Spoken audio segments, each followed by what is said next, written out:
In this video, we'll convert a traditional callback style function into a modern promise-based one. We'll demonstrate how to wrap asynchronous logic using new promise.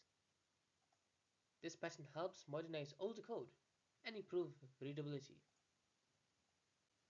Let's dive into this setup.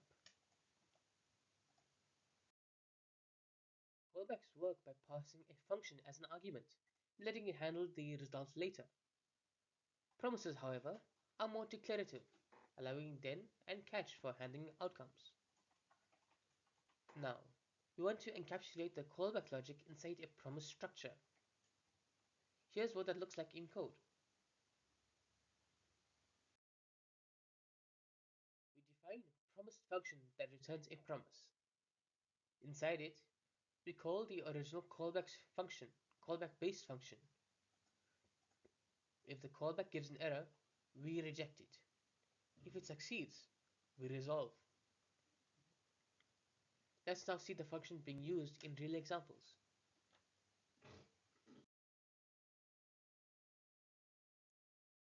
The inner function simulates an async behavior using setTimeout.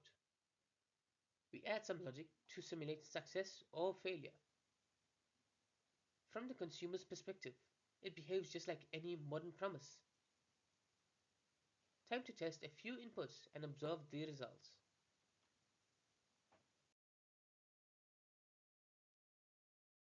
With input 2 and 3, the sum is 5, an odd number, so the promise resolves. With 2 and 4, the result is 6, triggering the rejection condition. You can see how clean and readable this pattern is using promises. Let's look at when and where to apply this in real-world scenarios.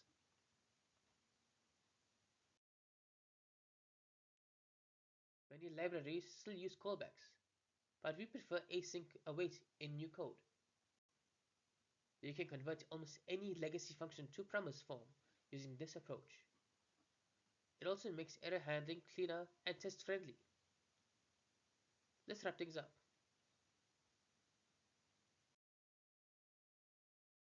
We've successfully transformed a callback style function into a promise-based version. This improves readability and allows chaining or await support. It is a key tool in making asynchronous code future-proof. Thank you for watching. If you enjoyed this video, please make sure to like, share and subscribe for more JavaScript tutorials. I'll see you in the next one.